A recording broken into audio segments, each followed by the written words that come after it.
حطي الخل على الزيت ووفري في مصروف البيت ومش هنشتري الزيت تاني. النهارده بقى هقدم لك افكار وتدابير منزليه جديده باذن الله تخرجي مستفيده. عايزاكي بقى تدعميني باللايك والتعليق الحلو منك. اول فكره معايا النهارده، المساحه لما تيجي تفك منك حل واحد بس هو اللي هينفع معاها. هتجيبي كده الاستك بتاع الفلوس. طيب هنحطه ازاي؟ هقولك. اول حاجه لازم كده تاخدي جزء من ورق الاسترتش. الافضل بلاش الكيس لان الكيس ممكن يزحلق. تمام. ده المنظم اللي انا كنت عاملاه معاكم قبل كده. بصي بقى يا ستي، بناخد منه كده قطعه صغيره ونلف عليها على العصايه نفسها، الحته ايه اللي بتربط دي. ثواني بس ايه نفردها وتغلفيها كويس جدا زي ما انت ايه شايفه. بعد كده هتحطي بقى استك الفلوس، هتربطيه مره واتنين وتلاته كده لحد ما يمسك معاكي. ودخلي بقى المساحه بتاعتك المقشه واستحاله تفك تاني ابدا. جربي الفكره دي وهتنفعك قوي. تعالي بقى نشوف الفكره اللي بعد كده. اوعي لما تيجي تكوي القميص تقعدي تعملي في الزراير كده، عايزه اقولك بتتقطع منك وكمان ما بتبقاش مكويه بالشكل كويس. احسن طريقه ان انت تجيبي اي فوطه عندك، اي فوطه كده وتطبقيها مرتين ثلاثه. انا عايزه الفوطه بتاعتي تبقى ايه تخينه ما تبقاش رفيعه. هتطبقيها كده 3 مرات فوق بعض وتجيبي بقى كده ظهر القميص وتعملي الزراير من الظهر بالشكل ده. بالطريقه دي احسن طريقه تكوي بيها الزراير بتاع القميص وتطلع مكويه حلوه جدا. طيب ايه فايدة الفوطة من تحت؟ فايدة الفوطة لما تنتها 3 4 مرات بتدي يعني الفرق بين القماش والزراير ما يبقاش خلاص في فرق خالص. الزراير كده مع الدوز بتدخل جوه الفوطة فبتديلك نفس كأنك بصي مش بتحسي ان انت بتكوي على زراير ولا بتكوي على حاجة متعبة خالص مع المكوى، وتلاقي الزراير اتكوت معاكي بمنتهى السهولة. يا رب يكون قصدي فهمتوه صح. ان انا فكرة الفوطة ان الزراير كده بتضغط على حاجة طرية لجوه فبتديلي كأني ايه مش بضغط على اي حاجة عالية عن القماش. تمام. تعالي بقى نشوف الفكرة اللي بعد كده. اقول لك بقى لو عندك مفرش السيليكون ده تعالوا نعمل بيه فكرة حلوة جدا وهنقشر بيه في صوص الثوم. انت عندك اقوى قشارة زي ما بيقولوا في صوص الثوم الناشفة الصغيرة دي اللي بتتقشر بصعوبة، هنعملها بالمفرش السيليكون. بصي بقى يا ستي، بتطبقي كده مفرش السيليكون، ممكن تعمليه كده بس كفايه مرتين عشان ما يتزحلقش معاكي. وبعد كده بتجيبي فص الثوم وتدوسي عليه كده وتيجي ايه شداه لبره، بتلاقيه اتفصص معاكي بمنتهى السهوله. بصي عامل ازاي، بتلاقي بقى القشره نفسها كلها ايه طلعت على طول من غير اي تعب زي ما انت شايفه كده.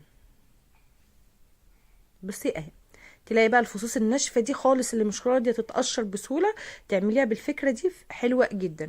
بصي طلعت ازاي، بقت سهله خالص في التقشير. اي حاجه سيليكون عندك جربي الفكره دي فيها. تعالي بقى نشوف الفكره اللي بعد كده. اسهل طريقه تنضفي بيها الجزم البيضاء الاسيتون اللي هو بتاع مزيل الاكلادور او طلاء الاظافر ده حلو جدا في تنظيف الجزم. عايزه اقول لك تحفه. بتجيبي بقى كده قطنه وتاخدي منه شويه صغيرين وتمسحي بيه الجزم البيضاء بالذات والنعل بتاعها. عايزه اقول لك بترجعها نظيفه. انا بعملها دايما ايه على طول، كنت عاملاها من قريب. فالفكره دي حلوه قوي، عايزاكي تجربيها. بيتشيل كل التراب وكل الاوساخ اللي موجوده في الجزمه. بس تعمليها كده على قطنه نظيفه وتبتدي انت تمسحي النعل بتاع الجزمه والجزمه من بره. حطي الخل على الزيت وهتوفري في مصروف البيت ومش هنشتريه تاني. ايه ده، معقوله مش هنشتري الزيت تاني؟ هنوفر في مصروف البيت وهنرشد استهلاكنا في الزيت وهنستخدمه بطريقه صح 100%. عايزه اقولك بس الاول قبل ما اقول معاكي الفكره لازم تعرفي ان الفكره دي لو انت استخدمتي الزيت مره وباظ منك وعايزه تستخدميه للمره التانية والمره التالتة اقصى حاجه 3 مرات، غير كده هيبقى الزيت طبعا مش هيبقى مفيد ليكي، فمفروض ان انت تتخلصي منه. بس انا بقولك لو استخدمتيه مره وباظ، قليه بانيه قليه سمك وعايزه تستخدميه مره تانية، استعملي معايا الفكره دي. انا حبيت انوه بس على الكلام ده قبل ما ابتدي معاكم الفكره الاول. بصي بقى الازازه دي يا ستي، الازازه دي انا بحط فيها الزيت. شايفين الزيت ده استحاله تقولي ده كان مستعمل قبل كده. ده زيت استعمل مرتين. تمام. المره الثالثه ممكن اقلي بيه سمك، اقلي بيه حاجه وبعد كده بتخلص منه. النهارده هنرشد في استهلاك الزيت، واي حاجه هنستخدمها من ازازه الزيت الغاليه هنرجعها تاني نستخدمها المره تانية بطريقه بسيطه عن طريق اضافه الخل. لازم عشان تسمعي الفيديو ده كويس وتشوفيه لازم تعرفي التعليمات اللي هقولك عليها علشان ما تبقاش فيه ضرر. الخل على الزيت مش اي حاجه تتحط وخلاص. تمام.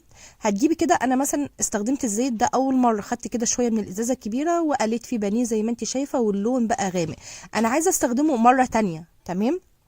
مره تانية اعمل ايه؟ كل اللي انا هعمله ان انا هو في الطاسه كده قبل بقى ما ارجعه الازازه بتاعتي التانية بجيب شويه خل وبحطهم كده ايه في الزيت. تمام. اهم حاجه بقى ان انت تغطي بقى الطاسه كويس جدا، اوعي تشيلي الغطا من على النار وهتوديه كده على النار، على نار هاديه، واوعي تشيلي الغطا، هتسمعي صوت تكتكه كتيره قوي وفرقعه كتيره قوي زي ما انت شايفه كده، سامعين الصوت؟ اوعي تشيلي الغطا الا لما الصوت ده يهدى خالص ويختفي تماما. اول ما يختفي تماما هنبتدي نرفع الغطا زي ما انتوا سامعين كده، الصوت خلاص هدي خالص، مفيش اي فرقعه ولا اي تكتكه خالص، طفيت النار، هسيبه يبرد ثواني. طب الخل بيعمل ايه؟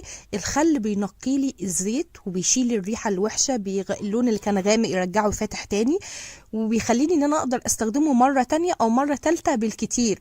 تمام، عماله اكد اهو 3 مرات اقصى حاجه. كده خلاص الزيت بتاعي هدي، هبتدي بقى ان انا اشيله، مفيش اي فرقعه، يبقى كده تقدري ان انت تشيلي بقى الغطا بتاعك بمنتهى السهوله. تعالي بقى نشوف الزيت.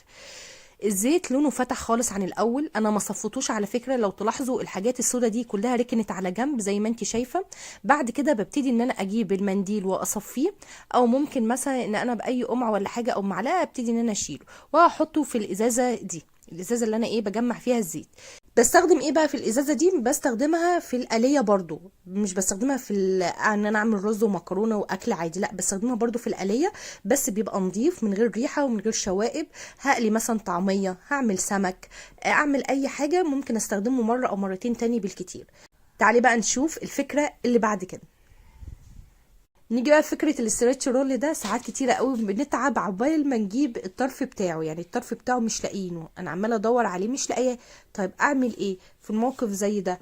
يعني انا لقيت حته اهي مش عارفه اجيب الطرف التاني، لو شديته ممكن يتقطع مني. طريقه بسيطه جدا، هتجيبي اي منديل فيه شويه ميه، منديل كده فيه شويه ميه، فوطه فيها شويه ميه، وهاتي كده الطرف، ابتدي مشي عليه بالميه، وبايدك كده اللي فيه الناحيه التانية بالعكس. تمام، هتلاقي الطرف طلع معاكي بمنتهى السهولة من غير ما تشدي، من غير ما تتعبي نفسك. شوفي باني ازاي؟ في الاول ما كانش واضح خالص، مش لاقياه، بس المية خلت لي ان هو يلف كده على نفسه ويجيب الطرف بتاعه، ويبقى سهل عليا ان انا استخدمه. يبقى عرفنا هنستخدمه ازاي بالمية. عايزة اجيب الطرف بالمية زي ما انت شايفة كده. تعالي بقى نشوف الفكرة اللي بعد كده. لو لسه ما عملتليش اللايك يلا روحي اعمليه بسرعة، وتعالي كملي معايا اخر فكرة. عايزه مثلا اشتغل على الرخامه وخايفه عليها ان هي مثلا تتبهدل مني، هستخدم الستريتش رول. في ناس كتير قوي بتستخدمه بس بتنسى ان هي تحط عليه ميه علشان يلزق في الرخامه، عشان وانت شغاله ما تحسيش ان في حاجه بتتزحلق تحت ايدك. فانت برضو بنفس المنديل ده تجيبي كده شويه ميه، وتبتدي تحطي كده على الرخامه شويه ميه صغيرين، وتبتدي ان انت تفردي الاسترتش رول على الرخامه، وتشتغلي بقى تحشي محشي، تقطعي خضار، تعملي اي حاجه، عايزه توضبي خضار، توضبي لحمه، توضبي بانيه، اي حاجه يبقى سهل عليكي ان انت بالشكل ده يبقى لازق معاكي وما يتزحلقش من تحت ايدك، لان الميه مسكته حلو جدا. بصي اهو، طبعا انت المفروض ان انت تفرغي الهواء، بس انا عشان خاطر التصوير طبعا انت بقى ابقى فرغيه كده وشديه كويس. كده كان فكره النهارده، وكده كان الفيديو. يا رب يكون عجبتكم الافكار. ما تنسينيش بقى تدعميني باللايك والتعليق الحلو منك لو انت اول مره تشوفيني. بصي بقى انا عايزه اوريكي وهو بيتشد معايا بقى كانه لازق بالظبط. بصي، يلا دمتم في رعايه الله، وسلام عليكم.